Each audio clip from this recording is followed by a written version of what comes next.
अपने पसंदीदा शो के फुल एपिसोड देखने के लिए अभी डाउनलोड करें दंगल प्ले ऐप।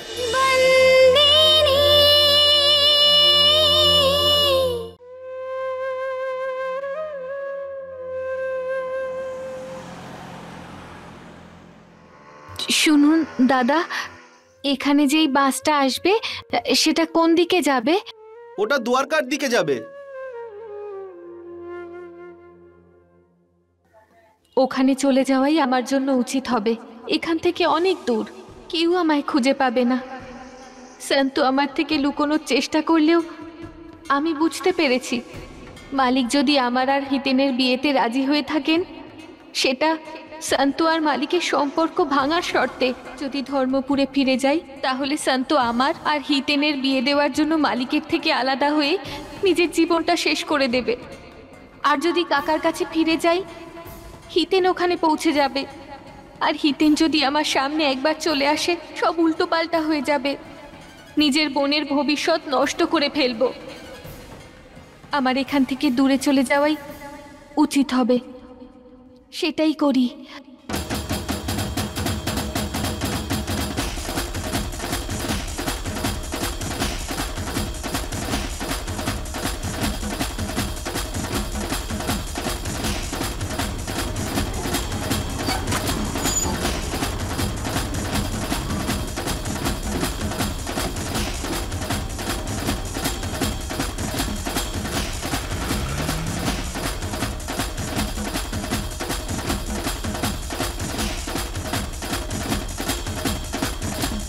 ক্ষমা করে দিও কাঞ্চি কাকা, তোমার কাছে মিথ্যে বললাম যে ধর্মপুরে যাচ্ছি। কিন্তু আমার ধর্ম আমায় এটাই বলে যে যে কোনো মূল্যে নিজের বোনের ভবিষ্যৎটাকে রক্ষা করতেই হবে। দিদি আমাকে বলেছিল যে গোকুল অষ্টমীর আগে ও ফিরে আসবে, কিন্তু এখনো এলো না কেন?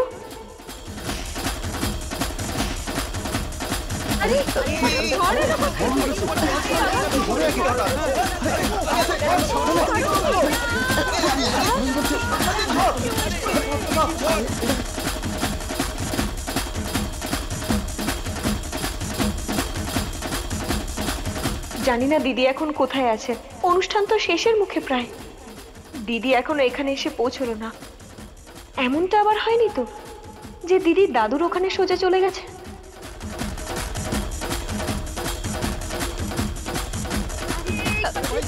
কি হচ্ছে?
সন্তু, তুই এখানে?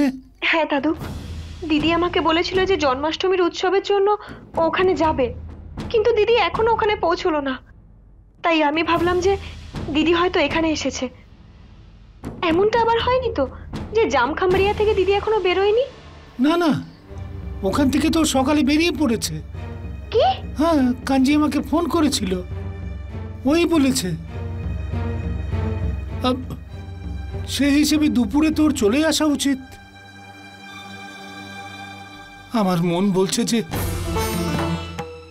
ও এখানে আর আসবে না। দাদু, এত চিন্তা করো না তুমি। হতে পারে দিদি এখনো বাসই পায়নি, বা হয়তো মাঝ রাস্তাতে গাড়ি খারাপ হয়েছে, কিছুক্ষণের মধ্যেই দিদি চলে আসবে। কিন্তু আমার মনে হচ্ছে যে ও ঠিক করে নিয়েছে যে এখানে আর আসবে না। তুমি এরকম কেন বলছো দাদু? যদিও ধরমপুরে আসতো তাহলে তো সেদিন তোর সঙ্গেই চলে আসতো। তবুও তোর কাছে একটা অজুহাত দিল ওই চাষবাসের, আর ওখানেই থেকে গেল। ভাগ্য আমাদের সাথে এ কেমন খেলা খেলছে।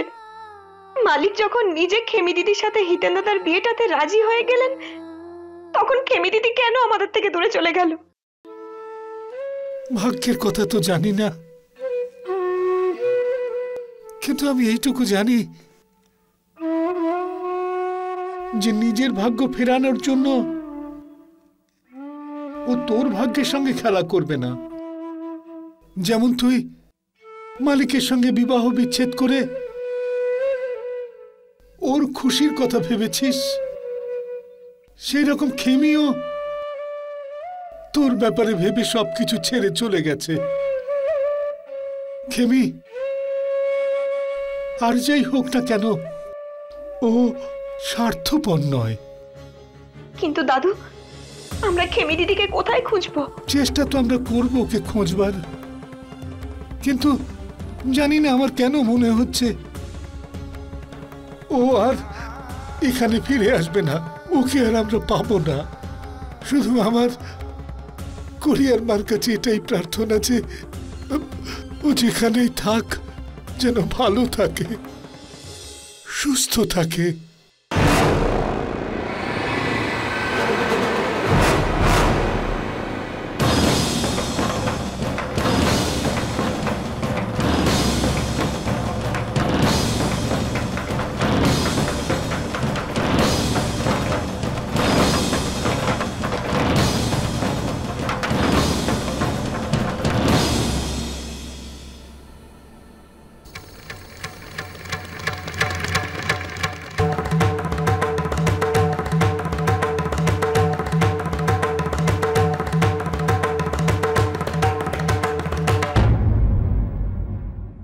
দেখ সন্তরি, দেখ আমার আর এখন তোকে কথায় কথায় কিছু বলতে ভালো লাগে না, কারণ ভাই ফিরে এলেই তো তুই এ বাড়ি থেকে চলে যাবি। কিন্তু যতদিন তুই এই বাড়িতে আছিস আমি পছন্দ করছি না এত রাত বিরেতে তোর এই আসা যাওয়া। কোথা থেকে আসছিস? পিসিমা, আমি দাদুর কাছে গিয়েছিলাম। আজকে দিদির জামখামড়িয়া থেকে বাড়ি ফেরার কথা ছিল। সে কি তোর দাদুর বাড়িতে পৌঁছেছে নাকি না? দিদি জামখামড়িয়া থেকে বেরিয়েছে, কিন্তু এখনো বাড়ি পৌঁছয়নি। তার মানে কি যে এখনো পৌঁছয়নি? পালিয়েছে আবার না বলে? হে ভগবান, তোর ওই বুড়োর জন্য আমার মাঝে মাঝে দুঃখ হয়। এক নাতনির বিবাহ বিচ্ছেদ হতে চলেছে, আরেকজন পালিয়েছে বদনাম হয়, এবার ছোটটার পালা। কে জানে তোর এই দাদু কত পাপ যে করেছে আগের জন্মে, যে এই জন্মে এই বয়সে এসে তোদেরকে নিয়ে ভুগতে হচ্ছে। নে ঢোক ঢোক, এবার ভেতরে ঢোক।